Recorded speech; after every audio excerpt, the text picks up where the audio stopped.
The dust-caked woman appeared like a mirage on Main Street, carrying nothing but shadows in her eyes. The townsfolk whispered and turned away, marking her as a drifter best left alone. She found refuge in forgotten corners, the livery's hayloft, the saloon's back room, surviving on scraps of kindness too small to be called charity. Then Wade McAllister rode into town.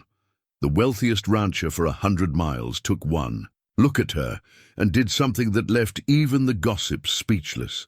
Without asking her story or even her name, he claimed her as his wife. What dark secret could make a woman erase her entire identity and flee into the untamed West? And what kind of man would marry a stranger without asking a single question? Before we jump back in, tell us where you're tuning in from. And if this story touches you, make sure you're subscribed, because tomorrow I've saved something extra special for you. She'd learned to move like a ghost through the edges of town, keeping to the shadows of buildings and slipping through alleyways when the morning sun cast long fingers across Main Street. Her weathered carpet bag, its handle worn smooth from desperate clasping, contained everything she owned in this world: 3 dresses carefully mended, a tin of soap that smelled of lavender, and a hidden compartment sewn into the lining that held secrets she dared not touch. The livery stable had become her sanctuary in the week since she'd stepped off the westbound train. Old Jim, the stable master, pretended not to notice her sleeping in the hayloft, though she'd caught him leaving a wool blanket near her chosen corner. She repaid his kindness by rising before dawn to help with the morning feed, her hands remembering the comfort of honest work. But work, real work that might earn her a place in this dust-blown town, proved elusive. Mrs. Henderson at the boarding house had sized her up with sharp eyes and shaken her head. "No references, no name to speak of. I run a respectable establishment." The general store, the dress shop, even the laundry, all turned her away with variations of the same mistrust. She understood their wariness. A woman alone carried shadows, and she carried more than most. Still, she couldn't help but admire how the townsfolk of Copper Creek wrapped themselves in the certainty of their positions. The banker's wife in her silk dress, the schoolteacher with her stack of books, the sheriff's daughter leading her horse to water. They wore their names and histories like armor, while she wrapped herself in silence. The saloon offered her an unexpected mercy. Martha, the aging barmaid with eyes that had seen too much of life's harder edges, let her wash dishes in exchange for table scraps and a place to sleep when the nights grew too cold for the stable. "Don't need to know your story, girl," Martha had said, her voice rough with tobacco. "Just need clean glasses and quick hands." It was there, elbow deep in soapy water, that she first felt his gaze. Wade McAllister cut an imposing figure even. In the dim light of the saloon, his shoulders broad beneath a well-worn duster, his eyes the deep brown of rich earth after rain. He nursed his whiskey slowly, watching her without pretense or shame, but something in his steady regard spoke more of evaluation than attraction. The memory rose unbidden. Another man's evaluating stare, another time when she'd been weighed and measured and found suitable for purchase. Her hands trembled, sending ripples through the dishwater. But no, this was different. McAllister's gaze held none of that possessive heat, none of that barely contained violence. He watched her like a man might study a wild thing that had wandered into his path, with curiosity, with patience, with something that might have been recognition of a kindred, wounded spirit. When he finally spoke to Martha, his voice carried the quiet authority of a man accustomed to being heard. "She's new," not a question, but Martha answered anyway. "Came in on the westbound. Keeps to herself, works hard. That's all any of us need to know." McAllister nodded, his fingers tracing the rim of his glass. "She's running from something. Aren't we all?" Martha's laugh held no humor. "Leave her be, Wade. She's got enough troubles without adding a man to the mix." But his eyes found her. Again and again over the next 3 days, watching as she moved through the saloon like a shadow-given form, noting how she kept her back to walls and her gaze on exits. She felt the weight of his attention even when he wasn't there, as if he'd marked her somehow, claimed a piece of her story without asking its price. On the fourth day, she woke to the sound of hoofbeats and masculine voices in the stable yard. Through a gap in the hayloft boards, she watched McAllister swing down from his horse, his movements easy, with the grace of a lifetime spent in the saddle. He spoke quietly with old Jim, who gestured toward the hayloft with a jerky nod. Her heart began to pound. She gathered her carpetbag with trembling fingers, ready to flee, to disappear into the vast emptiness of the territory. But something in McAllister's stance, in the careful way he positioned himself where she could see him clearly, made her pause. "I know you're up there," he called softly, "and I know you're running. I'm not asking where from or why, but I'm offering you a choice. Keep running or take a chance on something different." She descended the hayloft ladder with careful steps, her carpetbag clutched close. McAllister stood waiting, his hat held respectfully in his hands, and for the first time she allowed herself to truly look at him. The lines around his eyes spoke of long days under harsh sun, but there was kindness in those creases, a gentleness that belied his imposing frame. "I have a proposition," he said, his voice pitched low for her ears alone. "One that might solve both our problems." She found her voice rusty from disuse. "What problems would those be, Mr. McAllister?" "You need a safe place. I need a wife."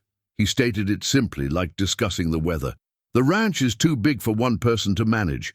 The hands need a woman's touch in the kitchen, and He paused, something vulnerable flickering across his features. "I need someone who understands the value of silence." The implications of his words hung in the dusty stable air. A marriage of convenience, but one that offered more than mere shelter. He was giving her a new identity, a shield against whatever pursued her without demanding she expose her old wounds. Why? The question escaped before she could stop it. Because sometimes the kindest question is the one left unasked. He met her gaze steadily. "I'm not looking for love, Mom. Just partnership and maybe, in time, trust." Old Jim shuffled nearby, pretending fascination with a curry comb, while clearly straining to hear every word. She almost smiled at his transparent concern for her welfare. These people who had shown her small kindnesses without demanding her story had become the closest thing to friends she'd known in months of running. "If I agree," she said carefully, "what would you expect?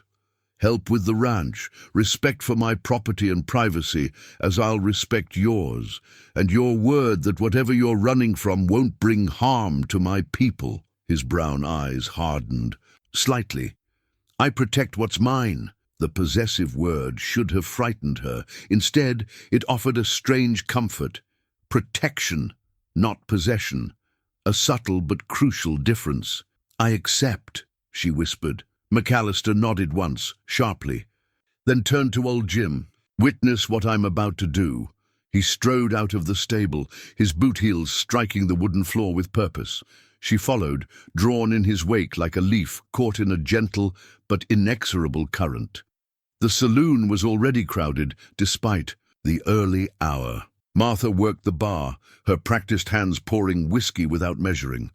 All conversation ceased when McAllister entered, the nameless woman 3 steps behind him. "Friends," he announced, his voice carrying to every corner. "I'm taking a wife." The silence deepened. Martha's hand froze mid-pour. In the shocked stillness, someone's coffee cup clattered against a saucer. "This lady," he continued, gesturing to her with subtle grace, "has agreed to marry me. We'll sign the papers today. Any objections can be brought to me privately at the ranch." The steel in his tone suggested such objections would be unwise. Sheriff Patterson pushed away from the bar, his weathered face creased with concern. "Wade, you can't be serious. We don't know anything about her. No name, no history." "She'll take my name," McAllister cut in smoothly. "And history is just stories we tell about the past. I'm more interested in the future." The sheriff opened his mouth to argue further, but Martha's sharp voice interrupted. "Well, it's about time." The barmaid's face split in a broad grin. Girl needs a home. Wade needs a wife. Seems simple enough to me. She came around the bar, surprisingly spry for her age, and pressed a wrapped package into the woman's hands. Wedding gift. Every bride needs something new. The package held a simple blue calico dress, fresh from the general store. The woman's fingers trembled as they traced the clean, bright fabric. A dress bought new, not scrounged or mended. A dress meant for beginnings. Within the hour, they stood before Judge Harrison in his cluttered office. The marriage certificate lay between them, crisp and official, with a blank space where her name should be. She held the pen with uncertain fingers. "Just sign, Mrs. McAllister," Wade murmured. "The past can stay where it is." She signed with careful strokes, watching the wet ink glisten. In that moment, she became someone new. Not reborn exactly, but transformed, like a wild creature finding sanctuary in a gentle hand. They left town in Wade's wagon, her carpet bag tucked safely behind the seat. The whispers and stares of the townsfolk followed them, but she sat straight-backed beside her new husband, watching Copper Creek recede into the golden afternoon. Ahead lay the ranch, and whatever future they might forge from this strange bargain of silence and trust. The McAllister Ranch spread across the landscape like a kingdom, bounded by distant mountains and cut through by a creek that flashed silver in the late afternoon sun. As their wagon crested the final hill, she caught her breath at the sight of the main house, a two-story structure of solid timber and native stone that spoke of permanence and pride. "Built it myself," Wade said quietly, noting her reaction. "Took 3 years. Every nail, every board had its purpose." He handled the reins with casual expertise as they approached the house. Like everything else here, 4 ranch hands emerged from the barn at the sound of the wagon. They stood in a loose half-circle, curious but maintaining a respectful distance. Wade helped her down, his touch light on her elbow. "Mrs. McAllister," he announced, and she felt the weight of her new name settle around her shoulders. "Meet the crew. Tom Burke, my foreman, brothers Jake and Matt Wilson, and young Sam Tucker, best horse trainer this side of the Rockies." Each man touched his hat brim, murmuring greetings. Tom Burke, grey-haired and weather-beaten, stepped forward. "Welcome home, ma'am. We've prepared the house best we could." Inside, the house surprised her. She'd expected bachelor simplicity, but instead found evidence of careful planning. The kitchen gleamed with new copper pots and fresh scrubbed surfaces. The parlor held comfortable furniture arranged for conversation. Upstairs, Wade showed her to a room that made her pause in the doorway. "Your room," he said. "Mine's across the hall. I meant what I said about respect." He hesitated, then added, "My late wife's things are in the trunk by the window. Sarah was about your size. Use what you need." The trunk's brass fittings shone, a dolly in the fading light. She touched its surface tentatively. What happened to her? "Fever. 4 years ago." His voice held old pain, well worn but not forgotten. "She taught me that some silences are necessary for healing." He left her then, his bootsteps fading down the hall. She stood in her new room, surrounded by the possessions of a dead woman and the whispered promises of a fresh start. Later, unable to sleep, she found herself drawn to Wade's study. A lamp still burned inside. She meant to retreat quietly, but he called out, "Come in, if you like." He sat at a massive oak desk, a leather-bound ledger open before him. Row after row of precise handwriting detailed the ranch's operation. Cattle counts, feed costs, wages paid, every transaction recorded with meticulous care. "I believe in keeping clear accounts," he said, turning a page. "Helps me sleep at night, knowing where everything stands." He glanced up at her. "The ranch runs on trust, Mrs. McAllister. Trust and truth, as far as it can be told." She moved closer, drawn by the quiet authority in his voice. The ledger told a story of its own, of careful building, of plans laid and executed, of a man who valued order but left room for possibility. In the margin of one page, a small note caught her eye. "Sarah's roses need replanting. The garden's gone wild. Wade said, following her gaze. I couldn't bring myself to tear it out, but I'm no hand with flowers. She thought of the tiny pot of violets she'd once tended on a windowsill before everything changed. I could help with that. If you like. He closed the ledger gently. Tomorrow, I'll show you the rest of the ranch. For now, try to rest. You're safe here. Safe. The word echoed in her mind as she returned to her room. Through the window, she could see the distant line of mountains, solid and unchanging against the star-strewn sky. Somewhere in the barn, a horse nickered softly. The takage. Sound of hoofbeats approached, one of the hands making his evening rounds. She unpacked her carpet bag, hanging her few dresses beside the finer ones from Sarah's trunk. The hidden compartment remained unopened. Some secrets could wait. In the morning, she woke to the smell of coffee and the sound of men's voices drifting. Up from below, she dressed in one of Sarah's working dresses, the fabric soft with age, but still sturdy. In the mirror, a stranger looked back at her. Not quite the frightened fugitive, not yet the confident rancher's wife. Someone in between. Someone becoming. The kitchen proved to be her first challenge. The hands had been cooking for themselves, living on beans and biscuits. She found flour, lard, dried fruit, and determination. By the time Wade came in from the morning check of the herds, fresh bread cooled on the sideboard. "Smells like home," he said, and something in his voice made her turn. He stood in the doorway, hat in hand, watching her with an expression she couldn't quite read. Approval, certainly, but something more. Recognition, perhaps, of the woman she might become, if given room to grow. The mare stood trembling in the corner of the corral, her dark eyes rolling white at the edges. Sam Tucker leaned against the fence, frustration evident in the set of his shoulders. "Been trying for days, Mrs. McAllister. She won't let anyone near her." She studied the horse from a distance. The mare's coat, beneath the dust and sweat, held the rich color of aged copper. A half-healed wound marked her flank, telling tales of barbed wire or worse. "May I try?" The words surprised her as much as Sam. He straightened, uncertain. "Mr. McAllister said you knew horses, but this one's dangerous. Won't even take feed from my hand." She was already slipping through the fence rails. "Sometimes. The wounded ones just need quiet. Like me," she didn't add. The mare watched her approach, ears flicking forward then back. She kept her movements slow, deliberate, remembering lessons learned long ago in another life. "Easy, girl," she murmured. "No one's going to hurt you here." She stopped several feet away, simply standing, letting the mare grow accustomed to her presence. After a while, she began to hum, an old lullaby her mother had sung, its words long forgotten, but its melody still soothing. "Well, I'll be damned," Sam whispered from the fence. The mare had taken 2 steps forward, neck stretched out, nostrils flaring to catch her scent. She kept humming, held out one empty hand, palm up. Another step.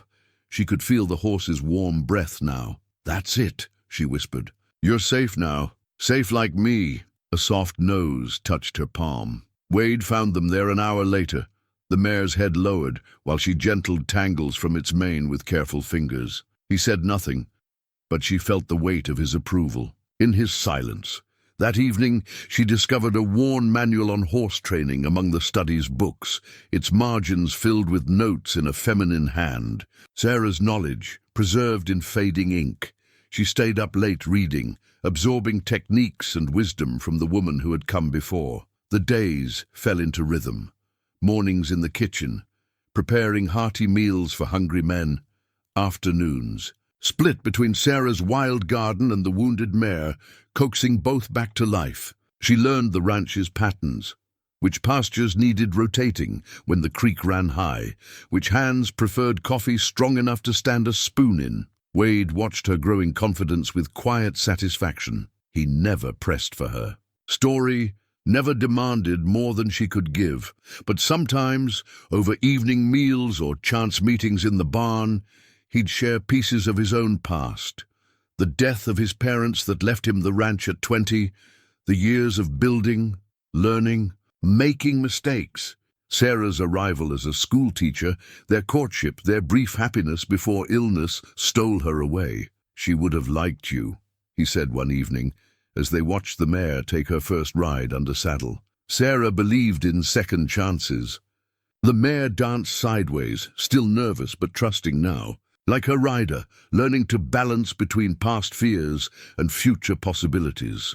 She had named the horse Dawn, for the promise of new beginnings.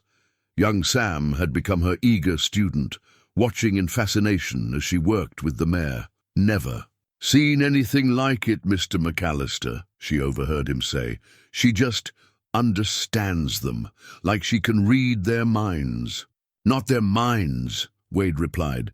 "Their hearts. There's a difference." She pretended not to hear, but his words warmed something inside her. Here, among people who accepted her silence without resentment, she was finding pieces of herself she'd thought lost forever.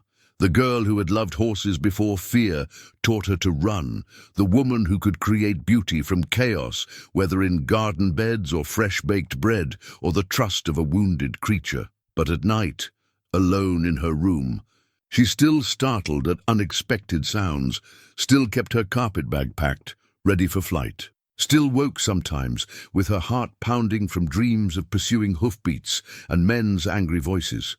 The past wasn't finished with her yet. She could feel it, like storm clouds gathering on a distant horizon.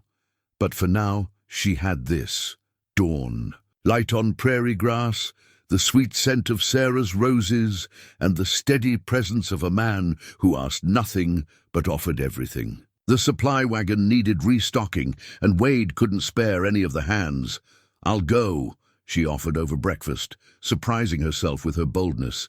His eyes searched her face, measuring her readiness.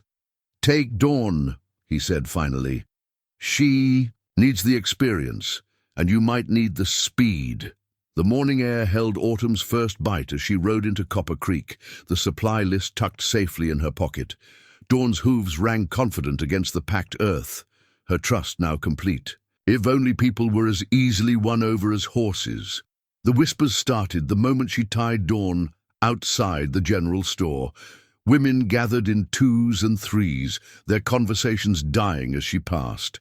Inside, Mrs. Henderson from the boarding house stood at the counter, her sharp eyes taking in every detail of Sarah's reformed dress and carefully pinned hair. "Well, if it isn't Mrs. McAllister," she said, making the name sound like an accusation.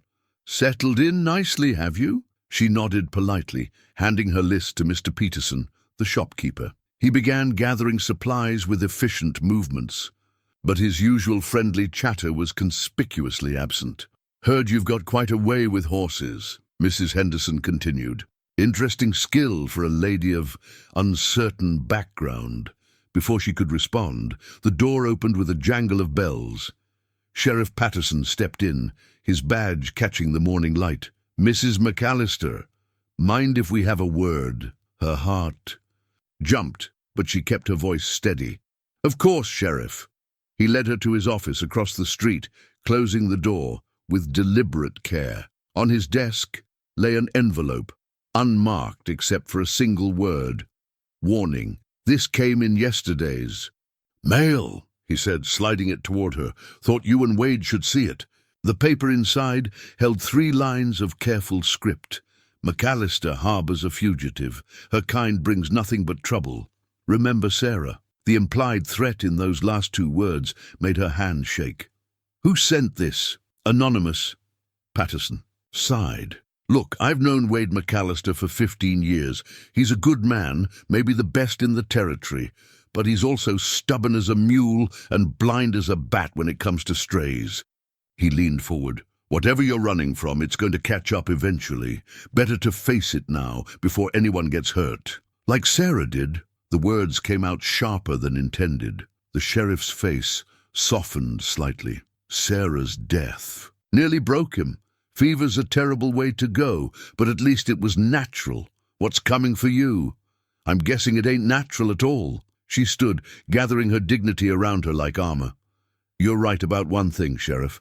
Wade. McAllister is a good man, good enough to offer sanctuary without demanding explanations. I won't betray that trust by running, and I won't let anyone use his late wife's memory as a weapon against him." Patterson studied her for a long moment. "You care about him." It wasn't a question, but she answered anyway. "I care about all of them. The ranch, the hands, the life they've built. I won't be the one to destroy it." "Then pray whatever's chasing you never finds Copper Creek." He held up the warning letter. "Because someone already knows you're here." She left his office with her spine straight and her mind racing. Dawn nickered a greeting, drawing a small smile despite her fears. The mare's copper coat gleamed in the sunlight, a testament to weeks of good care and better food. Wade was waiting in the yard when she returned, taking in her expression with one glance. "Trouble?" She handed him the letter wordlessly. His face darkened as he read, jaw tightening at the mention of Sarah. "Cowards," he spat. "Using her name like that." He crumpled the paper in one large fist. "Whatever's coming, we'll face it together." "Wade," she hesitated, the weight of unspoken truths heavy between them. "You should know." "No," he cut her off gently. "When you're ready to tell me, you will. Until then, you're Mrs. McAllister, of the Triple M Ranch, and that's all anyone needs to know." She touched his arm, feeling the tension in his muscles. "I won't let them hurt you, any of you." His hand covered hers, warm and calloused. "That's not your burden to carry alone. Not anymore." He gestured toward the house, where lantern light spilled welcoming from the kitchen windows. "Come on! The boys are waiting for supper, and Tom says you make the best biscuits this side of the Mississippi." She let him lead her inside. But the warning letter's words echoed in her mind. The past was catching up, casting shadows over this fragile peace she'd found. And somewhere, someone in Copper Creek was watching, waiting for those shadows to deepen into storm. The storm rolled in from the mountains like God's own fury, turning afternoon to twilight in the space of a breath. Wade stood on the porch reading, weather signs in the wind. "It's going to be bad," he said, voice tight with concern. "The north pasture herd needs moving. They're too close to the creek." Lightning split the sky, followed by thunder that shook the house to its foundations. In the barn, horses whinnied in fear. "I'll help," she said, already moving toward the stable. He caught her arm. "It's too dangerous. I can ride Dawn in any weather." Their eyes met, held. "You need every hand you can get." A ghost of a smile touched his lips. "Stubborn woman." But he nodded, reaching for his oilskin coat. The hands were already mounted when they reached the barn, faces grim under their hat brims.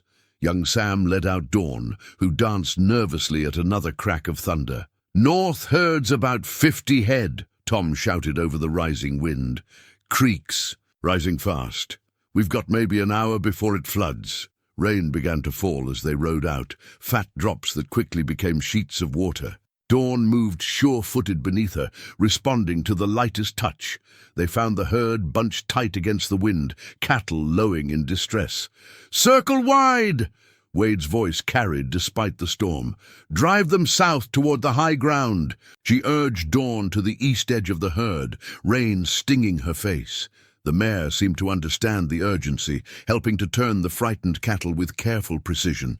Lightning flashed again, closer now, and she caught glimpses of the riders through the deluge.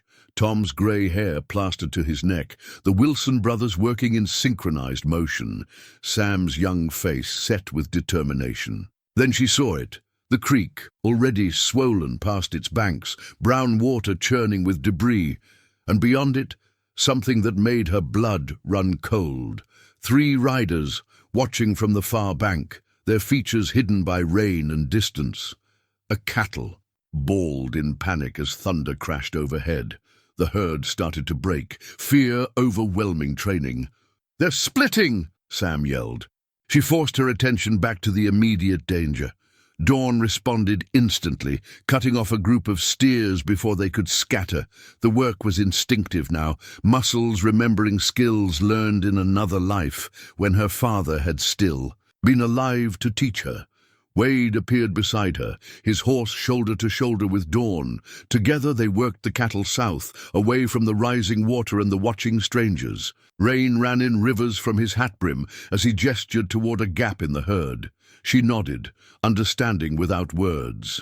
Dawn surged forward, helping to close the break. For precious minutes, there was nothing but the work. The press of cattle, the drum of hooves, the cry of men, and the endless rain. Finally, the herd moved as one toward safety, but the creek had risen further, cutting off their planned route. Wade signaled a change in direction, leading them toward higher ground. Lightning illuminated the scene in stark detail. Cattle, streaming across the sodden grass, riders hunched against the storm's fury, and the three watchers gone from the far bank. Something in her chest loosened slightly. Whoever they were, they'd retreated from the weather's wrath. They fought wind and rain for another hour, driving the herd to the shelter of a tree-lined ridge. By the time the cattle settled, the storm was passing, though rain still fell steadily. "Everyone all right?" Wade called out. A chorus of tired affirmatives answered him. She was soaked to the skin, muscles aching but oddly exhilarated. Dawn seemed to share her mood, prancing a little, despite her fatigue. Back at the ranch, they found Wade's old family Bible on the kitchen table, open to the Psalms.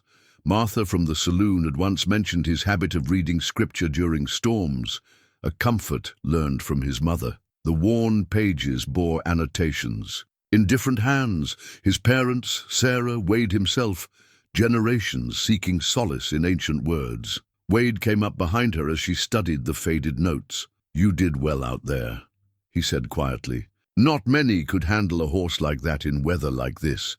She traced a line of text with one finger. "My father taught me, before he died." The admission slipped out easily, surprising her. It was the first piece of her past she'd offered freely. He didn't press for more, just rested a hand on her shoulder. The touch was tentative, careful, but it sent warmth through her rain-chilled body. They stood there in comfortable silence, listening to the storm's retreat and the settling sounds of the house. Later, she would remember this as the moment something shifted between them, trust deepening into something more complex, like the layers of notes in Wade's Bible, each adding their own story to a greater whole. The storm left behind a world washed clean, but damage needed tending. She rode out with Wade to check fences, Dawn picking her way carefully through mud-slicked grass.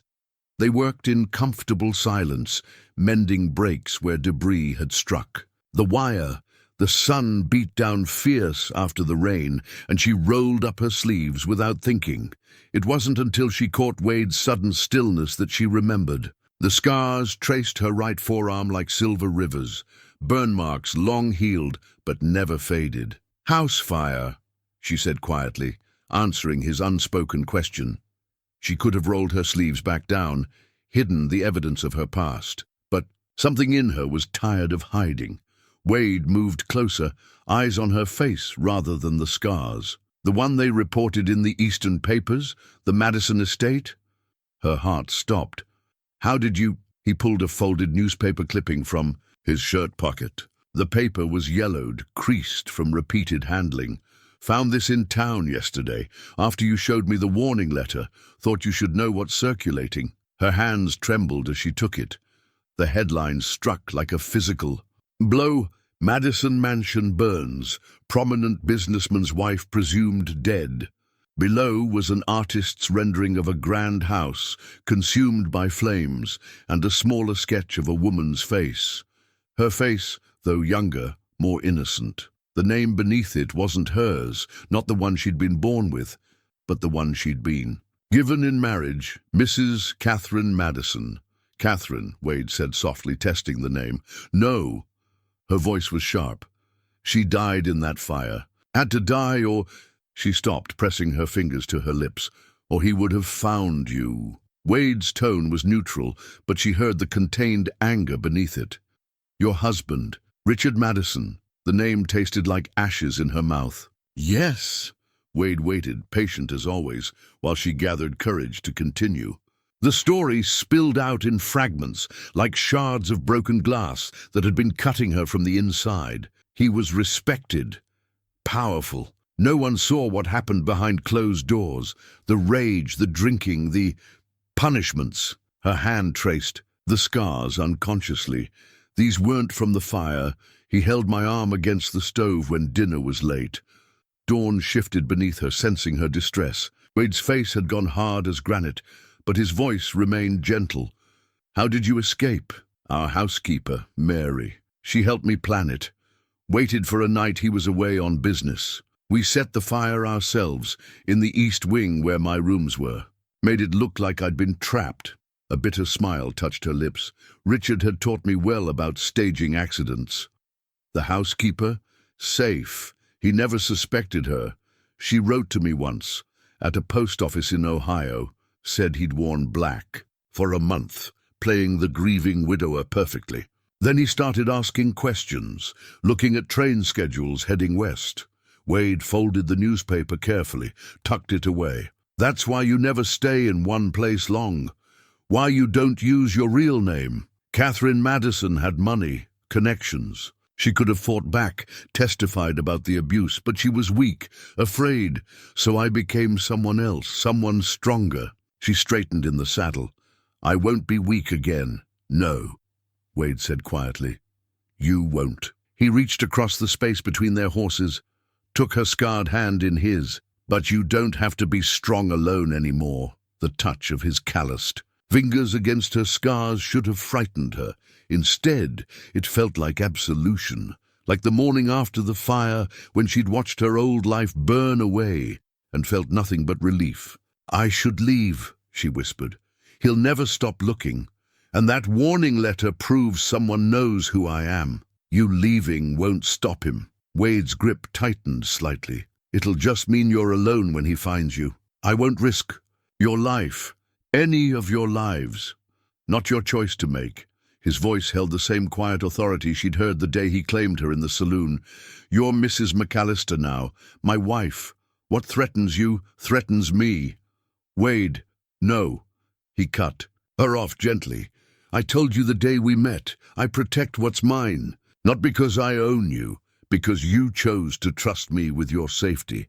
Will you trust me with this too?" She looked at their joined hands, his strong and sun-browned, hers marked by old wounds but steady now. Beyond them, the ranch spread, out like a painting, everything she'd come to love in the past weeks, everything she'd been ready to leave to keep safe. "Yes," she said finally, "I'll trust you." They rode home together as afternoon softened toward evening, the renewed fence line stretching behind them like a promise kept. She felt lighter, as if sharing the weight of her past had finally begun to free her from its chains. But in her heart she knew Richard Madison was still out there, burning with the same rage that had marked her flesh and soul. And someday soon, he would follow that newspaper clipping straight to Copper Creek. The sound of approaching horses broke the morning quiet. Wade looked up from the deed papers spread across his desk, his expression darkening as he recognized the riders through the window. "Clayton Blackwood," he said, the name like gravel in his mouth, "and his boys." She stood at his shoulder, watching 4 men dismount in the yard. The leader carried himself with the arrogant assurance of wealth, his clothes too fine for ranch work. The others lounged near their horses, hands casually near gun belts. "Stay inside," Wade said, rising. "No." She matched his tone. "This is my home now, too." A smile touched his lips despite the tension. Together, they went to meet their unwelcome visitors. "McAllister," Blackwood's voice boomed across the yard, "finally found yourself a woman, I see, and quite a mysterious one at that." The deed papers in Wade's study had told their own story.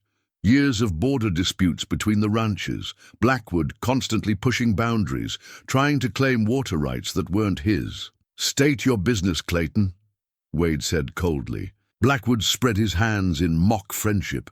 Can't a neighbor pay his respects to a new bride, especially one with such an interesting past? She felt Wade tense beside her, but kept her own face carefully neutral. Blackwood's eyes reminded her of Richard's, calculating cruel beneath a polished surface. "Though I must say," Blackwood continued, "it's unlike you to be so incautious, Wade, taking in strays without knowing their history, without knowing who might come looking for them." "My wife's history is her own," Wade replied, "as is this, and land which you're trespassing on." Blackwood's smile didn't reach his eyes. "About that. There seems to be some confusion over the property line near Cottonwood Creek. My deed shows, your deed shows exactly what mine does," Wade cut in. "The creek boundary hasn't changed in 30 years. Perhaps we should let the courts decide." Blackwood pulled a folded paper from his coat. "I've filed a formal challenge to your water rights. Times are changing, McAllister. Small ranchers like you, clinging to outdated ideas of honor and tradition, you're a dying breed. And men like you think money can buy anything, including justice. Everything has a price." Blackwood's gaze shifted to her, turned appraising. "Everything and everyone. Isn't that right, Mrs. McAllister? Or should I say, that's enough?" Wade's voice cracked like a whip. "You've delivered your papers, now get off my land." The hands had emerged from the barn, casually positioning themselves around the yard. Tom's rifle gleamed in the morning sun. Blackwood noted their positions with a smirk. "Think carefully, Wade. I'm offering a fair price for those water rights.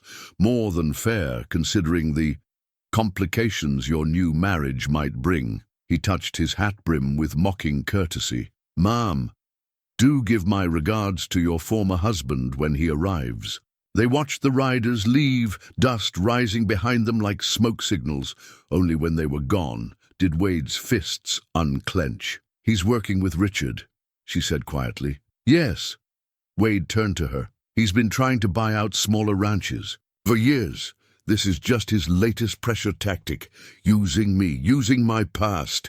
Anger and fear warred in her chest. "Wade, if he knows who I am, he knows enough to make threats, not enough to act on them." Yet, Wade's jaw set stubbornly. "I've dealt with Blackwood before. He won't win this time either." But she heard the worry beneath his confidence. The deed papers had shown how much the ranch depended on that creek water. Without it, the land would wither, the cattle would suffer. Everything Wade had built could crumble. And now, her presence had given Blackwood a new weapon to use against him. "I won't let him destroy what you've built," she said. "Not because of me." Wade took her hands, turned her to face him. "Catherine." He spoke her old name softly, making it sound like something precious rather than haunted. "What I've built means nothing without someone to share it with. Someone who understands what it means to fight for what matters." His thumbs traced the scars on her wrists, not with pity, but with recognition of her strength. She leaned into his touch, letting herself draw comfort from his solid presence. But beyond the ranch's boundaries, storm clouds gathered, Blackwood's. Threats hung in the air like the memory of thunder. And somewhere Richard Madison was drawing closer, following the trail of whispers and warnings that led straight to her door. The Harvest Festival transformed Copper Creek's main street into a riot of color and sound. Bunting draped between buildings, children darted through crowds with painted faces, and the smell of barbecue mixed with Mrs. Henderson's prize-winning apple pies. "You don't have to do this," Wade said quietly as they tied their horses. "The hands would understand if you stayed home." But she squared her shoulders, smoothing Sarah's blue dress with steady hands. "I'm Mrs. McAllister. This is where I belong." The morning went better than expected. Martha's warm welcome drew others to follow suit. She found herself drawn into conversations about preserves and cattle prices, mundane topics that felt like precious gifts after months of isolation. Then she saw the locket. It hung from Jenny Patterson's neck, the sheriff's daughter, proudly, showing off her birthday gift. Silver flowers etched on the surface, identical to the one Richard had given her on their wedding day, the one she'd torn from her throat the night of the fire. The world tilted sideways. Sound became distant, muffled, as if she were underwater. She was vaguely aware of Wade's hand at her elbow, of concerned voices asking if she felt faint. "Air," she managed. I need air. Wade led her behind the general store, away from prying eyes.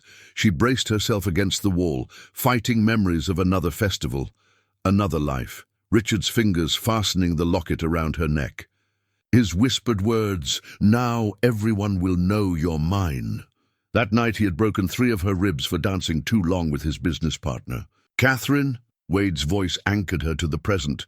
"Look at me. You're safe." She fumbled at her throat, phantom metal choking her. He always found ways to mark me as his property. Jewelry, dresses, the way he introduced me to his friends. "My lovely wife, my perfect Catherine." A bitter laugh escaped her. "I was never perfect enough." Wade's hands covered hers, gentle but firm. "You're not his anymore. You never should have been. Sometimes I wonder if I ever stop being his, if I'll always be running, looking over my shoulder, waiting for him to—" Her voice broke. From her pocket, she drew out the item she'd carried. Since the fire, a broken locket, its silver surface scarred by heat and violence. The last piece of Catherine Madison's life. "I keep it to remind myself," she whispered, "of what I escaped, of why I can never stop running." Wade took the locket, studied it in the harsh sunlight. Then, with deliberate care, he placed it on the ground and brought his boot heel down hard. The metal crumpled beyond repair now. "The past only owns us if we let it," he said, gathering the broken pieces. "This isn't your reminder anymore. We'll melt it down, make something new, something chosen, not imposed." She stared at the destroyed locket, feeling something shift inside her. Wade was right. She'd been carrying chains of her own making, letting old fears dictate her future. "I can't keep running," she said slowly. "Not just because he'll eventually find me, but because I'm tired of letting him steal more years of my life." Wade's hand cupped her cheek, and for the first time she didn't flinch from a man's touch. "Then we stand and fight, together." The festival music drifted around the corner, a familiar waltz. Wade held out his hand. "Dance with me?" She hesitated only a moment before stepping into his arms. They moved together in the dusty back alley, her head coming to rest naturally against his chest. His heartbeat drummed steady and strong, like the hoofbeats of horses running free. "I need to tell you everything," she murmured, "all of it, so you understand what we're facing. When you're ready." His arms tightened slightly. "For now, just dance with me." So she did, letting herself be held, letting herself believe in the possibility of a future where she could love without fear. The broken locket lay forgotten in the dust, its power finally broken. The telegraph arrived at sunset, carried by young Sam, who'd ridden hard from town. His face was grave as he handed the paper to Wade. "Sheriff Patterson said to deliver this immediate, sir. Said it's urgent." Wade read it twice, his expression darkening. Without a word, he passed it to her. "Richard Madison spotted Denver stop. Making inquiries about missing wife. Stop heading west. With 3 men stop. God help you both. Stop, Mary." Her hands trembled. Mary, the faithful housekeeper, still watching out for her after all this time, still risking everything to keep her safe. "It's time," she said quietly. "You need to know what you're facing." Wade nodded to Sam. "Tell Tom to double the night watch. Then get some rest." After the boy left, Wade led her to his study. The lamp cast warm shadows as she settled into the leather chair, gathering courage. He didn't rush her, just poured 2 fingers of whiskey and waited. "I was 19 when I married him," she began, young enough to be flattered by the attention of Denver's most eligible bachelor. Rich, handsome, charming, every girl's dream. Her laugh held no humor. The dream lasted exactly 3 weeks after the wedding. She sipped the whiskey, letting it burn away old fears. The first time, it was because dinner was cold. He apologized after, bought me diamonds, swore it would. "Never happen again. I believed him. That's what they all say, isn't it? I'm sorry, I love you. I'll change." Wade's knuckles were white around his glass, but his voice stayed gentle. "How long?" 5 years. Each time worse than the last. He was careful, though. Never marked my face, never let the bruises show where his friends might see. The perfect couple, everyone said.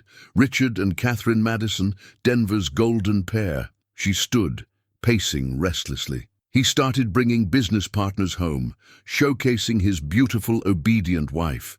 I learned to smile, to pour drinks with steady hands, to ignore the way some of them looked at me. But then, what happened? He lost a major railroad contract, came home drunk, raging, said if I was so good at entertaining his business partners, maybe I could. She swallowed hard. That's when I knew he'd eventually kill me. If not with his fists, then with his schemes. Wade made a sound like a wounded animal.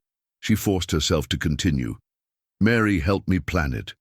She'd been with the family for decades, saw everything. We waited until he left for Chicago, then staged the fire, made sure they found a body in my room, a pauper from the morgue, wearing my nightgown, my jewelry, the burns on your arms. From before, when dinner was late, she touched the scars, absently. They helped sell the story, though. Everyone knew Catherine Madison would never be seen in public with such marks. She must have died in the fire. Wade crossed to her, his movements careful, telegraphed. Why is he still searching after all this time?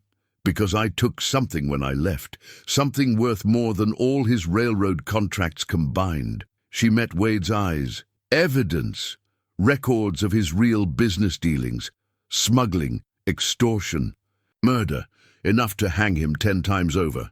The hidden compartment in your carpet bag. Yes, Mary helped me copy his private ledger, his correspondence with certain business associates. I was his wife, invisible, insignificant. He never thought I could understand what I was seeing, never thought I'd dare to use it against him. Wade's face showed a new understanding. That's why he can't let you go, not just wounded pride. He has to silence me, has to destroy the evidence before I take it to the authorities. She laughed bitterly. Though who would believe a runaway, wife over the great Richard Madison? I believe you. Wade's voice was iron and velvet, and so will Judge Harrison. He's known me since I was a boy, knows I wouldn't make accusations without proof. No. Fear made her voice sharp. I won't risk your reputation, your life. Catherine, he took her hands, scars and all. You're not alone anymore. This isn't just your fight. She looked up at him, this man who had claimed her without demands, who had given her safety without chains, who looked at her scars and saw strength instead of weakness. I'm so tired of being afraid, she whispered. Then let me be strong for both of us, just for a little while. She leaned into him, letting his arms enfold her. Outside, a coyote called to its mate across the darkening prairie. Inside, in the lamp's warm glow, she finally let herself believe in the possibility of justice, of peace, of love without fear. But Richard was coming, and this time running wasn't an option. The wanted poster appeared on the sheriff's board overnight, a crisp new sheet among the faded notices for cattle rustlers and bank robbers. Catherine's younger face stared out from the skillfully drawn portrait, her hair styled as she'd worn it in Denver, her expression demure. The name beneath read Mrs. Catherine Madison and offered a $1,000 reward for information leading to her safe return to her loving husband. Sheriff Patterson tore it down before dawn, but not before several early risers had seen it. By breakfast, word had spread through Copper Creek like wildfire. Wade found her in the barn, brushing Dawn with mechanical strokes. Tom saw 3 strangers checking into the hotel, asking questions about recent marriages in the territory. She kept brushing, though Dawn was already gleaming. His men, not Richard himself. He'd never stay in a place like Copper Creek's hotel. He'll be at Blackwood's ranch, waiting. Likely. Wade leaned against the stall door. Patterson's on our side. Says he'll run the strangers out of town if they cause trouble. It won't be enough. Her hand stilled on Dawn's flank. Richards. Men aren't common thugs. They're professionals, hired from the same companies that break railroad strikes.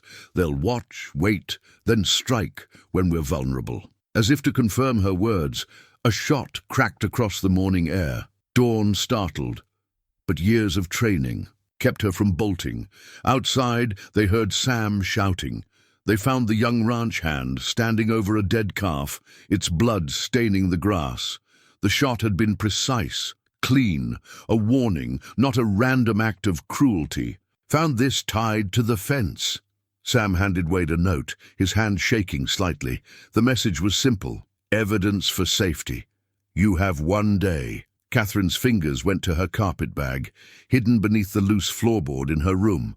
Alas, her proof of Richard's crimes, carefully preserved through months of running. Her only leverage, and now her greatest vulnerability. We should leave, Tom said gruffly. Get Mrs. McAllister somewhere safe until this blows over. But Wade was already shaking his head. Running's not an option, not with Blackwood trying to steal our water rights. We leave now, we'll have no ranch to come back to. Then we fight. Sam's young face was fierce. Ain't no one taking our ranch or our people. Catherine looked at them, these men who had become her family. Tom's weathered strength, Sam's youthful determination, Wade's quiet resolve. They were willing to risk everything to protect her, just as she had finally found the courage to stop running. No more running, she agreed softly, but we do this smart. Richard's men will expect fear, expect me to flee. Let's use that. Wade's eyes met hers, understanding dawning. A trap. Yes. She squared her shoulders. Richard thinks he's hunting a frightened rabbit. Time he learned he's stalking a wolf instead. They spent the day preparing. Wade sent the Wilson brothers to alert friendly neighbors, building a network of watchful eyes. Tom and Sam reinforced the barn's defenses, creating blinds and fallback positions. Catherine walked them through Richard's tactics, everything she'd learned in 5 years of surviving his rages. He'll want to make an example, she explained, spreading a map of the ranch across Wade's desk. Public humiliation before private revenge. That's his pattern. The hired men will try to take me in town, where everyone can see Richard Madison's wayward wife brought to heel. Then that's where we'll set our trap. Wade's finger traced the main street. Patterson can clear the area, give us room to maneuver. If they're focused on you, they won't see you coming. She managed a grim smile. Richard never could believe a woman capable of strategy. It's his biggest weakness. As dusk approached, Wade found her in Sarah's garden. She knelt among the late roses, their fragrance sweet in the cooling air. Having second thoughts? He asked quietly. About facing him? No. She touched a velvet petal. About risking all of you? Yes. Wade knelt beside her, heedless of his clean pants in the dirt. Catherine, he spoke her old name like a prayer. You're worth fighting for, worth dying for if it comes to that, but it won't because we're going to win. She turned to him, seeing the certainty in his eyes. This man who had given her his name, his trust, and now his heart, asking nothing in return but the chance to stand beside her. Yes, she whispered, we are. They sealed the promise with a kiss, gentle but fierce with shared purpose. Tomorrow would bring violence and fear, but tonight they had this moment of quiet courage, surrounded by Sarah's roses and the soft, settling sounds of the ranch preparing for battle. The silver-handled pistol felt cool against her palm as Wade pressed it into her hands. It was Sarah's, he said quietly. She believed a woman should be able to protect herself. Catherine checked the chambers with practiced ease, remembering lessons from her father's ranch. Before Richard had taken her away from everything she knew, the weapon was well maintained, clearly loved. Like everything in Wade's world, it had purpose and history. I won't use it unless I have to, she promised. I know, he touched her cheek. But having it might keep you from having to use it. Copper Creek's main street lay empty in the morning sun, shutters closed tight against what was coming. Sheriff Patterson had cleared the area, citing a potential disturbance. Only Martha remained in the saloon, watching through the window, with a loaded shotgun across her lap. Catherine walked alone down the dusty street, her steps unhurried. She wore Sarah's blue calico dress, her hair pinned up properly, every inch the respectable rancher's wife. The pistol rode hidden in her pocket, a secret weight against her thigh. Wade and the hands were positioned carefully, Tom in the livery. Stable Sam on the hotel roof. the Wilson brothers flanking the street in shadowed doorways, ready, waiting, invisible to eyes that would be fixed on her. Right on time, the three men emerged from the hotel. Professional muscle, dressed like businessmen, but moving like predators. She recognized their kind from Richard's dealings in Denver. "Mrs. Madison," the leader's voice carried false concern, "your husband's been terribly worried." She kept walking, steady and calm. Let them come to her, just as they'd planned. "I'm Mrs. McAllister now," she replied clearly. "And we both know Richard's only worried about what I took from his study." The men spread out, trying to flank her. She stopped in the center of the street, forcing them to approach across open ground. "Now, ma'am," the leader said smoothly, "let's not make this difficult. Mr. Madison just wants what's his. Nothing here belongs to him." Her voice rang with newfound strength. "Not the evidence, not this town, and certainly not me. Have it your way." His hand moved toward his coat. A shot cracked out. The leader's hat flew off, dust rising where Sam's bullet had clipped its brim. Everything happened at once. The men dove for cover, drawing weapons. Return fire sparked off the hotel's facade near Sam's position. Catherine rolled behind a water trough as Wade and the hands emerged from hiding, rifles raised. "Drop your weapons!" Wade's command cut through the chaos. "You're surrounded!" The leader laughed. "You're outnumbered, McAllister. Blackwood's men are on their way. Your pretty wife can't run forever." "She's not running." Another voice joined in, Sheriff Patterson stepping out of his office with a shotgun. "And neither are you. Not with arrest warrants waiting for all three of you in Denver." Catherine smiled grimly. The telegram she'd sent to Mary had borne fruit. Evidence of the hired men's past crimes rushed to sympathetic authorities. The leader's face hardened. "Kill them all. Madison will pay double." More shots exchanged. Catherine heard Sam cry out, wounded, but not seriously based on his cursing. She drew Sarah's pistol, waited for her moment. It came when the leader broke cover, trying to rush her position. She rose smoothly, aim steady. "Stop," she commanded, "or I'll send you back to Richard in pieces." He saw something in her eyes. The steel that Richard had never recognized, the strength she'd found in Wade's quiet trust. His gun wavered. "It's over," she said softly. "The evidence is already on its way to a federal marshal. Richard's empire is finished." "You're lying." "Am I? He taught me well about keeping insurance, about striking where it hurts most." She smiled, and it held all the cold calculation Richard had valued in his business dealings. His mistake was teaching those lessons to a wife he thought was too weak to use them. The leader's gun lowered slowly. Behind him, his men were already surrendering to Wade and Patterson. "Richard's waiting at Blackwood's ranch," he offered, bargaining for leniency. "We know." Wade stepped up beside Catherine, his rifle still, trained steadily. "Tell him to come face his wife himself, if he's man enough." They watched Patterson lead the hired men away, their wrists bound with heavy iron. Martha emerged from the saloon with bandages for Sam's graze. Slowly, townspeople began appearing in doorways, witnessing the aftermath of Catherine's stand. "You did well," Wade murmured. She looked down at Sarah's pistol, its silver handle catching the sun. "She would have been proud, I think, to see. It used to protect her home." "Yes," Wade's free hand found hers. "But this isn't over. Richard will come now." "Good." Catherine's fingers tightened on the pistol. "Let him come. Let him see exactly who I've become." Above them, storm clouds gathered over distant mountains. But here, in this moment, she stood unafraid in the light. Wade's wife, Sarah's successor, her own woman at last, ready to face whatever came next. The package from Mary arrived 3 days after the gunfight. A small burlap sack filled with flower seeds, accompanied by a brief note. "From Sarah's garden in Denver. I saved them, hoping you'd find a place to plant roots." Catherine stood in the overgrown garden, seeds cradled in her palm. Mary must have collected them during her years as Richard's housekeeper, understanding even then that Sarah's garden held something sacred, the promise of growth, of beauty reclaimed from neglect. She was quite the gardener, Wade said, coming up beside her. His arm slipped naturally around her waist now, the gesture comfortable as a favorite coat. Had a theory about healing.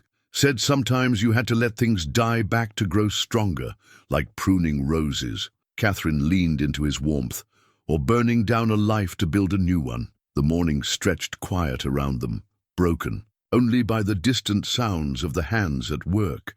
Sam's arm was healing well, worn proudly like a badge of honor. The town had rallied after the gunfight, bringing food and offers of help, finally accepting her as one of their own. "I've been thinking," Wade said carefully, "about names." She turned to face him, reading the question in his eyes. "Wade, hear me out." His hands found hers, careful of the seeds she held. "You've worn so many names. Your father's daughter, Richard's wife, the nameless woman who came to town. Even Catherine feels like someone else's life now. What are you saying?" "I'm saying maybe it's time to choose your own name. Not one given by birth or marriage or fear. One that belongs just to you." She looked down at the seeds in her palm. Potential waiting to bloom. I don't know who I am without those other names." "I do." Wade's voice held quiet certainty. "You're the woman who gentles wounded horses, who faces down gunmen to protect her home, who bakes bread and plants gardens and makes a house feel lived in again." His thumb traced her wedding ring. "You're my wife, yes, but not because I claimed because you chose to stay." Tears pricked her eyes, but they weren't the frightened tears she'd shed in Richard's house. These felt like spring rain, washing everything clean. "Hope," she whispered. "I'd like to be called Hope." Wade's smile bloomed slow and sweet as sunrise. "Hope McAllister, it suits you." They worked together in the garden, clearing weeds and turning soil. Her hands remembered the rhythm of it, muscle memory from childhood afternoons, helping her mother plant vegetables and flowers. With each seed pressed into dark earth, she felt more of Catherine Madison's shadows fall away. "Tell me about her," Wade said as they worked. "The girl you were before Richard. I want to know everything." So she did. Told him about summer storms on her father's ranch, about learning to break horses alongside her brothers, about her mother's Sunday dinners, and quiet strength. With each memory shared, the past felt less like a weight and more like a foundation, something to build upon rather than run from. As afternoons softened toward evening, they sat on the porch, watching the setting sun paint the mountains gold. Her head found its place against Wade's shoulder, their fingers intertwined. "I love you," she said simply. The words felt strange on her tongue, not because they were untrue, but because they were entirely free. No fear, no obligation, no desperate need to placate a man's anger, just the pure truth of her heart. Wade's breath caught. Then he turned, cupping her face in his calloused hands, and kissed her. Not their first kiss, but different somehow, deeper, as if they were both finally, fully present in the moment. When they parted, his eyes held a fierce tenderness. "I love you too, Hope McAllister. Have since you gentled that mare no one else could touch." They sat together as stars began to pierce the darkening sky. From the bunkhouse came the sound of Tom's fiddle, a gentle tune that spoke of home and belonging. In the garden, Mary's seeds lay waiting in fertile soil, promising new life when spring returned. But winter would come first. And with it, Richard. Madison, carrying all the cold fury of a man whose property had dared to claim its own name, its own heart, its own future. Hope squared her shoulders, feeling the weight of Sarah's pistol in her pocket, the strength of Wade's hand in hers. Let him come. She had fought too hard, planted too many seeds of her new life to let old fears take root again. She was Hope. Now. And hope, once planted, grew stronger than fear. The first snow fell early that year, dusting the mountains white and turning Copper Creek's streets to mud. Hope stood at the study window, watching Wade check the horses before nightfall. The evening ritual had become precious to her, these quiet moments when the ranch settled into darkness, secure in its routines, the sound of paper crackling, in the fire drew her attention back to the desk where a document lay partially burned. She had found it hidden in her carpetbag's secret compartment, tucked beneath Richard's incriminating ledgers. A marriage certificate with her signature forged so skillfully, even she had almost believed it real. Insurance, Richard had called it on one of his calmer days. In case you ever think of leaving, this proves you were never legally married to me, just a common thief who stole my name and property. No judge would believe you over this. The irony of it made her smile now. His own contingency plan, meant to trap her, would help set her free. A horse's whinny broke the silence, sharp, warning. Wade's head snapped up, hand moving to his gun. Through the falling snow, a single rider emerged from the gathering dark. Hope's heart stopped. She knew that posture, that way of sitting a horse as if the world itself should bow before him. Richard Madison had finally come. She reached for Sarah's pistol, but Wade was already moving to intercept. Their voices carried through the thin glass. "Mr. Madison!" Wade's tone held cold courtesy. "We've been expecting you." "McAllister." Richard's voice hadn't changed, smooth as expensive whiskey, poisonous as snake venom. "I've come for my wife." "Your wife died in a fire. The woman you're looking for is Mrs. Hope McAllister." Hope's fingers tightened on the pistol grip. Even now, Wade was protecting her right to choose her own name, her own identity. Richard's laugh held no humor. "Is that what she's calling herself? How quaint." He swung down from his horse with familiar, fluid grace. "Catherine always did. Have a flair for reinvention, but we both know what she really is. A survivor," Wade said quietly. "A woman strong enough to escape a monster. Careful, McAllister." Richard's hand drifted toward his coat. "I came here planning to be civilized, to offer you compensation for harboring my runaway wife. But if you insist on insulting me—" Hope had heard enough. She stepped out onto the porch, Sarah's pistol steady in her hand. "Hello, Richard." He turned, and for a moment she saw genuine shock break through his perfect composure. She knew what he was seeing, not the frightened woman who had fled Denver, but someone altogether different. Someone who stood straight-backed in the falling snow, wearing a rancher's wife's practical dress and an expression of calm determination. "Catherine." He recovered quickly, smile spreading like oil on water. "You're looking rustic." "Hope," she corrected. "My name is Hope now. Your name is whatever I say it is."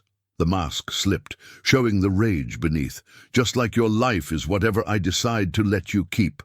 Now, where are my papers?" "Already gone." She met his eyes steadily. "On their way to people who can't be bought or threatened. Your empire is finished, Richard." He moved so fast even Wade's warning shout came too late. Richard's gun cleared his coat, aimed not at her but at Wade.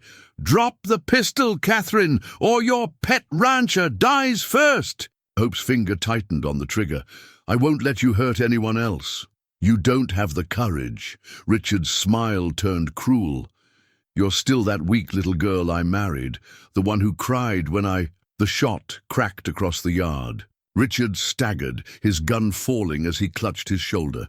Hope kept her pistol trained on him, her hands rock steady. "That's a warning," she said softly.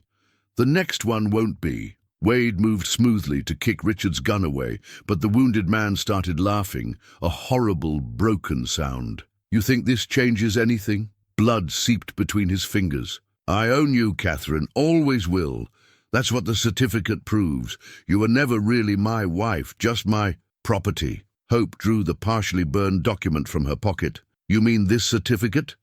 The forged one you planned to use against me?" She let the remains flutter to the mud at his feet. "Your insurance policy just set me free." Richard lunged for the paper, but Wade's rifle barrel pressed against his chest. In the distance, horses approached. Tom and the hands coming at the sound of gunfire. Sheriff Patterson would follow soon after. The snow fell harder now, turning Richard Madison's fine coat white, washing away the blood that stained the ground. Hope watched it cover his footprints, erasing all trace of his. presence from her home, from her future. Judge Harrison's office felt too small for the gravity of the moment. Hope sat straight-backed beside Wade, watching as the judge examined the documents spread across his desk. Richard's ledgers, the forged marriage certificate, and most importantly, the new identity papers that would legally declare her Hope McAllister. Richard sat across the room, his shoulder bandaged, flanked by Patterson and a federal marshal. His perfect composure had cracked, showing the rage beneath like frost splits in fine leather. "The evidence is quite compelling," Harrison said finally, looking up from a particularly damning ledger. "Multiple counts of fraud, extortion, assault. And these business associates of yours, Mr. Madison, they've proven remarkably willing to testify once their own immunity was secured." "Lies," Richard spat. "That woman stole my private papers, forged evidence, like you forged our marriage." "Certificate?" Hope's voice remained steady. "The one you planned to use to discredit me if I ever escaped." Harrison held up the partially burned document. "Yes, quite interesting, this. Our experts confirmed it's a forgery, which means, legally speaking, you were never truly married to Mr. Madison." "She's my wife," Richard snarled. "My property? No." Wade's quiet voice cut through Richard's rage. "She belongs to herself. Always did. You just couldn't see it." Hope's hand found Wade's, drawing strength from his solid presence. "I chose my name," she said clearly. "I chose my home, and I choose to see justice done." The federal marshal stepped forward. "Richard Madison, you're under arrest for fraud, extortion, criminal conspiracy, and attempted murder. You'll be transported to Denver for trial." "You can't do this." Richard's mask shattered completely. "Do you know who I am? I built Denver. I own nothing." Hope stood, facing him fully. "You own nothing now. Not your empire, not your reputation, and certainly not me." As Patterson and the marshal led Richard away, his threats echoing down the hall, Judge Harrison picked up a final document. "Now, about these identity papers. You're certain about the name?" "Yes." Hope's voice held no doubt. "Hope McAllister, the woman I chose to become." Harrison's pen scratched across the paper, making it official. "Given the circumstances, the fraudulent marriage, the documented abuse, the criminal conspiracy, the court recognizes your right to claim this identity. No one can legally contest it." He handed her the papers, still warm from the ink. Hope traced her new name, feeling the weight of its truth. "There's one more thing," Wade said quietly. He drew out another document. "A marriage license, blank, but for their names. If you're willing, we can make it proper, legal and true, like everything else should have been." Hope's vision blurred with tears, but her smile was radiant. "Yes, Harrison married them there, in his paper-strewn office, with Patterson and the marshal's deputy as witnesses. The words held different meaning now. Not a claiming, but a choosing. Not a chain, but a bond." Wade's kiss tasted of joy and triumph and endless possibility. Outside, Copper Creek's streets had turned golden in the late afternoon sun. Martha waited with the others, faces Hope had come to know as family. Tom's weathered smile, Sam's eager grin, the Wilson brothers' quiet nods. "Well?" Martha demanded. Hope held up her papers. "It's done. I'm free." "We both are." The cheer that went up startled birds from the saloon's roof. Martha hugged her hard enough to crack ribs, and even Patterson looked suspiciously misty-eyed. "Party at the saloon," Sam called. "Mrs. McAllister's buying." "That's Hope McAllister to you," she corrected gently, and saying it felt like breaking. Chains she hadn't known she still carried. But before they could celebrate, Wade touched her arm. "There's something I need to show you first." He led her to the ranch, to Sarah's garden, where Mary's seeds had begun to sprout despite the winter. Chill. There, gleaming in the sunset, stood a new headstone. Sarah McAllister, beloved wife and guardian angel, read the familiar inscription, but beneath it, freshly carved, "Her strength lives on in those who follow." "I had it added this morning," Wade said softly. "Seemed right somehow. Without her example."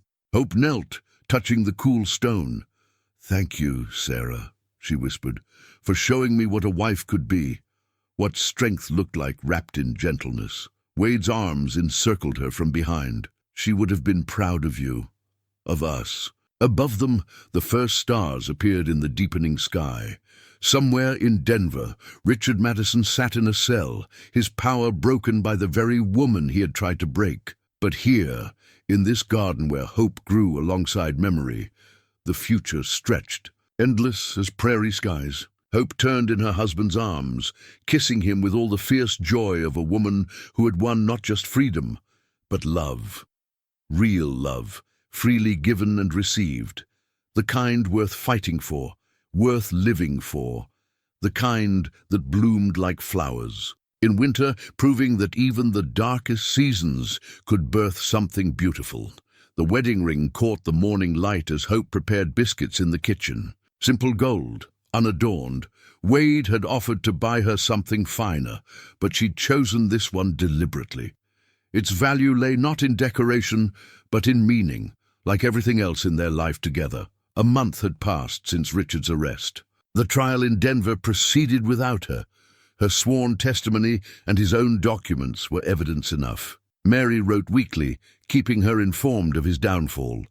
Former business partners turning against him, society matrons whispering about his true nature, the carefully built facade of respectability crumbling to reveal the monster beneath.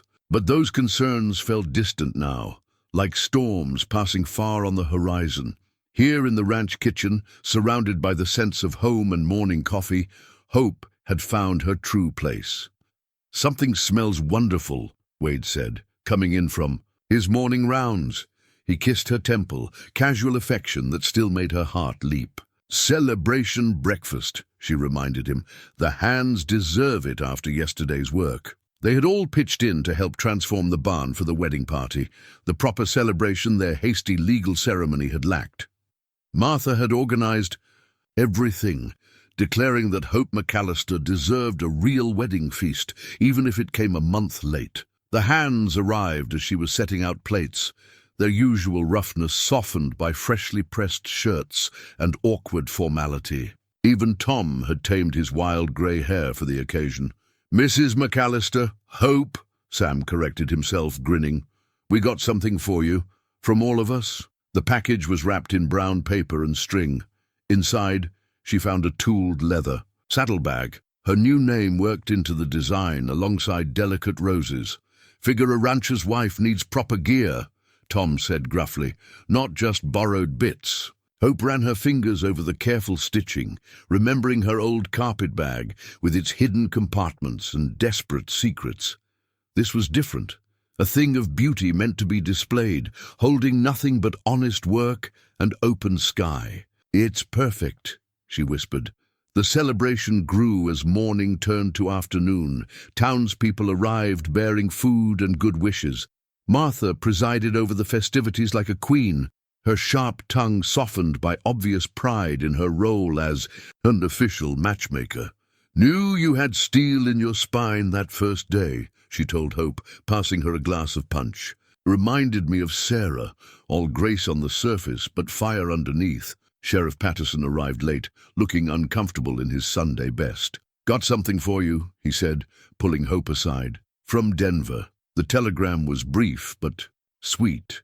Richard Madison, convicted on all counts, 20 years minimum, property seized, empire dissolved, justice served. Hope passed it to Wade without comment. His arms circled her waist as he read. "Regrets?" he asked softly. "Only that I didn't find the courage sooner." She touched her wedding ring.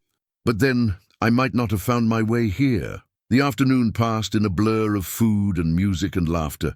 The Wilson brothers proved surprising dancers, whirling Martha and the other ladies across the barn floor. Sam played his fiddle until his fingers ached, then surrendered it to Tom's more experienced hands. As sunset painted the mountains gold, Wade led Hope outside. They walked to Sarah's garden, where the first green shoots pushed through winter soil, Mary's seeds taking, root promising spring blooms. "I have something for you," Wade said. He drew out a small box. "Belonged to my mother, then Sarah. Now it's yours. Inside lay a ring, its gold worn smooth by generations of love. But unlike the jewelry Richard had used to mark his ownership, this felt like an offering, a choice. You don't have to wear it, Wade said quietly. The simple band means just as much. Hope studied the ring, seeing the years of careful wear that had polished it to a soft glow, like their love, not bright and showy, but enduring, tested by fire, and stronger for it. Help me put it on? Wade's hands trembled slightly as he slid the ring onto her finger above her wedding band.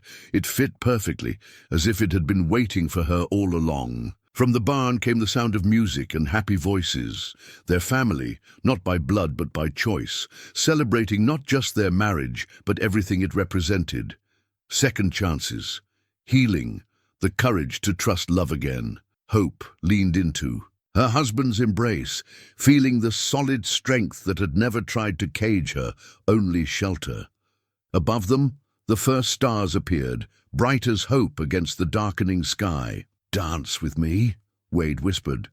So they danced there in Sarah's garden among the promise of future flowers, not as rancher and wife, not as protector and protected, but as equals, partners, two souls who had found in each other not completion, but the freedom to be wholly themselves.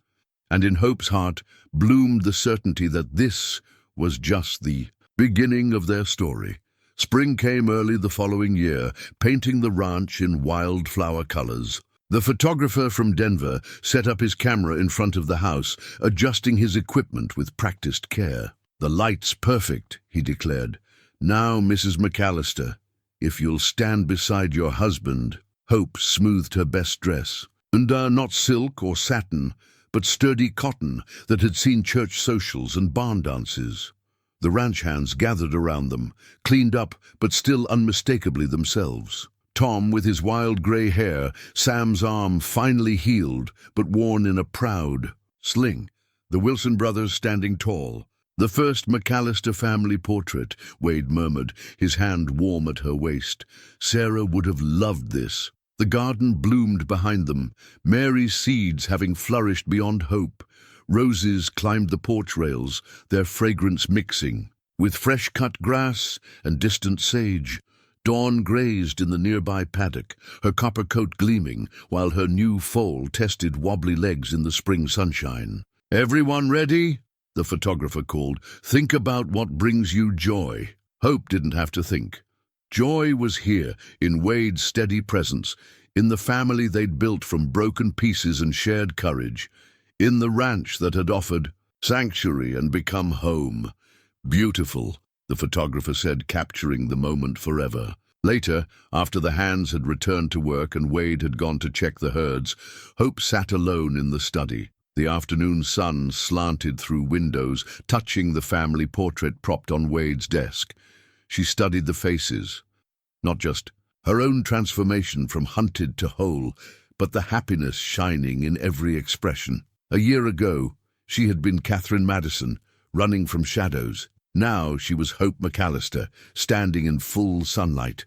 Wife, rancher, trusted friend. Free. Martha's weekly letter lay unopened beside the portrait. Inside would be news of Denver, of Richard serving his sentence, of Mary's continued watchfulness. But those concerns belonged to another life, another woman. Hope had better things to fill her days. Gardens to tend, horses to train, love to nurture and strengthen. Wade found her there at sunset, content in the quiet. "Penny for your thoughts, Mrs. McAllister?" She smiled at the name that had once been a shield and was now simply truth. "Just grateful for everything." He drew her up into his arms, and they stood together watching the mountains turn purple with evening. Somewhere in the bunkhouse, Sam's fiddle sang of joy and belonging. In the garden, Sarah's roses nodded in the cooling breeze, their blooms promising beauty for generations to come. Tomorrow would bring its own challenges.